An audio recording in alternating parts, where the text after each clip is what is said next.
I've seen my fair share of odd cases over the years, but this one lingered in my mind like the smell of antiseptic in a hospital corridor. My name is Detective Sam Carter, and when I first walked into the whitewashed halls of St. Mercy Hospital, I had no idea I was stepping into a nightmare. It started with a call from Dr. Alice Green, the hospital administrator. Her voice on the phone was a peculiar mix of professionalism and panic. She said patients had been dying, randomly, without any clear medical explanation. And it wasn't just the usual tragedies of the sick and the elderly.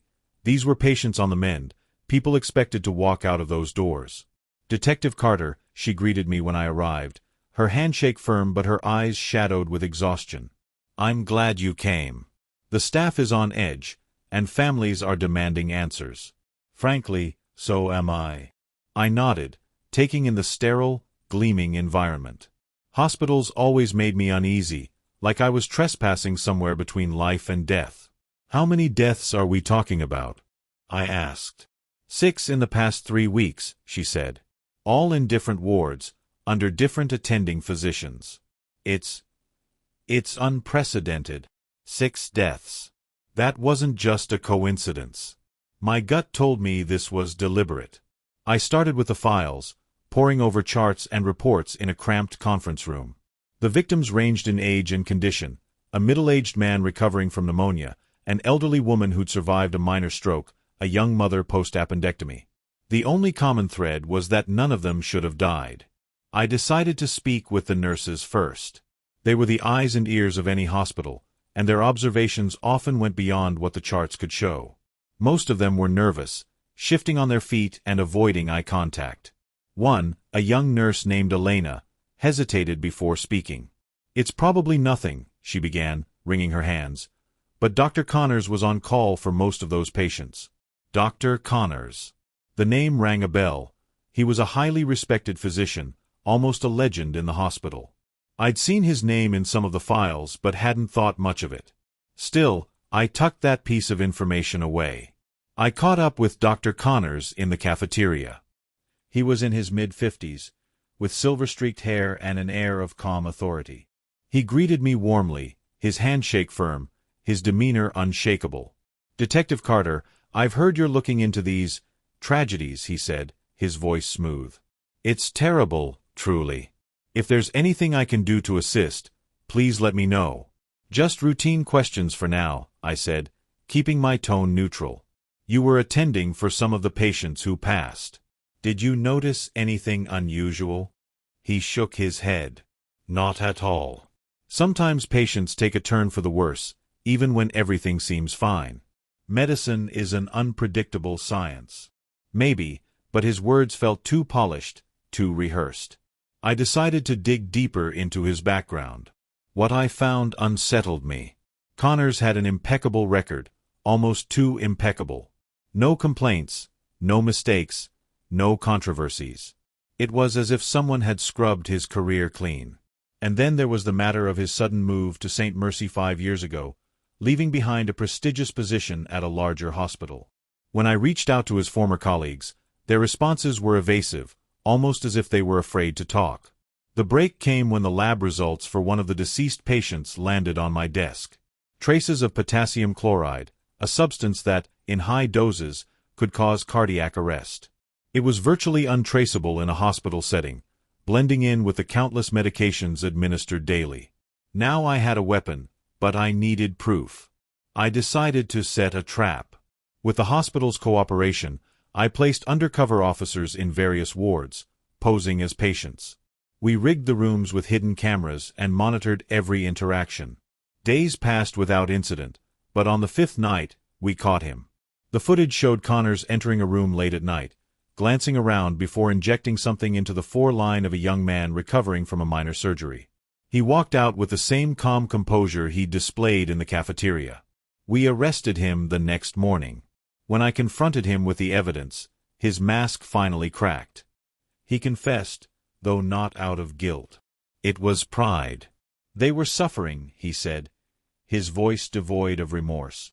"I was giving them peace." 6 lives lost, and countless more forever changed. As they led him away, I couldn't help but wonder how many others like him were out there, playing God in places meant for healing. That night, I left the hospital, the city lights blurring through my windshield. The case was closed, but the questions lingered. How do you stop a killer who hides behind a stethoscope?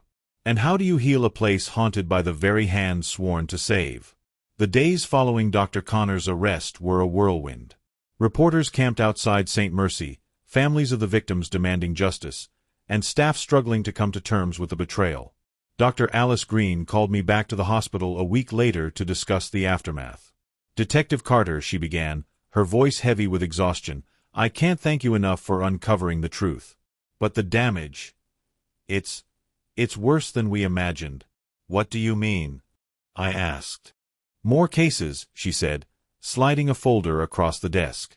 "We've been reviewing patient records from the past 5 years.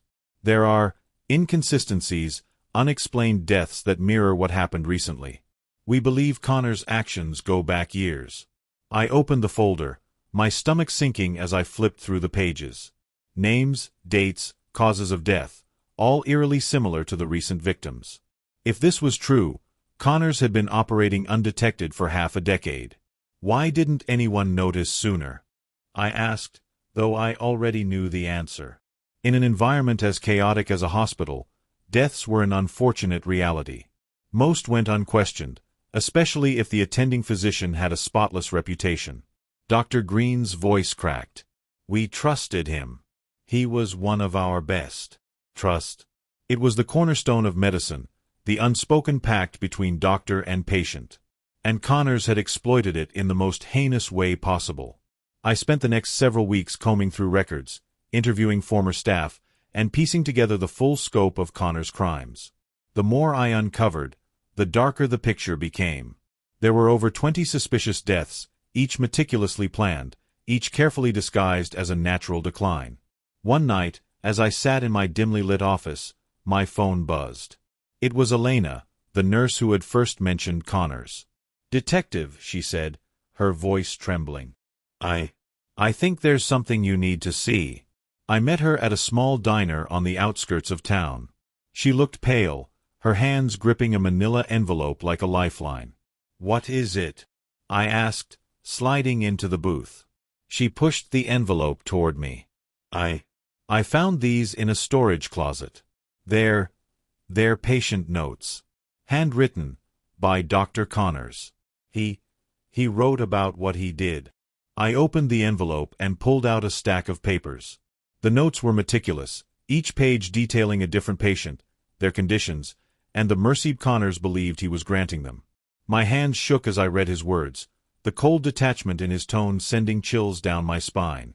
"Why would he keep these?" I muttered, half to myself. "I don't know, but maybe he wanted to justify it to himself," Elena said, her voice barely above a whisper. "Like it wasn't murder if he called it mercy." I looked up at her, seeing the toll this had taken. "You did the right thing bringing this to me," I said. "These notes are going to help make sure he never sees the outside of a prison cell again." She nodded, her eyes glassy with unshed tears. "It's just... I trusted him too. We all did." The betrayal ran deep for everyone at St. Mercy. But as I sat there with Elena, something about the notes gnawed at me. The way Connors described his patients, the timing of their deaths, it was almost as if he wasn't working alone. Back at the station, I spread the notes across my desk, searching for patterns. One detail kept standing out, the mentions of specific test results or observations from other staff that conveniently aligned with his decisions to act. Connors might have been the hand that delivered the final blow, but it seemed like someone else had been feeding him the information he needed. I went back to the hospital the next morning, pulling Elena aside. "I need you to think carefully," I said. "Was there anyone Connors worked closely with? Anyone who might have known what he was doing?" She hesitated, her brow furrowed. There's Dr. Patel, the head of diagnostics. She and Connors often consulted on complicated cases. But she's always been so kind, so dedicated." I thanked her and made my way to Dr. Patel's office. She greeted me warmly, her demeanor as kind as Elena had described. But as we spoke, I noticed her unease, the way her hands fidgeted with a pen, the slight hitch in her voice when I mentioned Connors. Dr. Patel, I said, leaning forward, did you ever notice anything unusual about Connor's behavior? Any signs that he might have been? I chose my words carefully, crossing a line. Her eyes flicked to the side before meeting mine. Detective, I don't think I can help you. I've already given my statement. It wasn't what she said, it was how she said it. Defensive. Guarded. She was hiding something. I decided to follow her after her shift ended. It wasn't exactly by the book, but my gut told me I was onto something. She drove to a nondescript storage facility on the edge of town, looking over her shoulder before slipping inside. I waited a few minutes, then followed. Inside, I found her hunched over a stack of boxes, rifling through files. She froze when she saw me. "Detective Carter," she said, her voice trembling. This isn't what it looks like." "Then tell me what it is," I said, my hand resting on my holster. She slumped against the wall, the fight draining out of her. "I didn't know, not at first. Connors. He came to me for advice, asked me to review test results, help with diagnoses. I thought he was trying to save them. But then I started to suspect."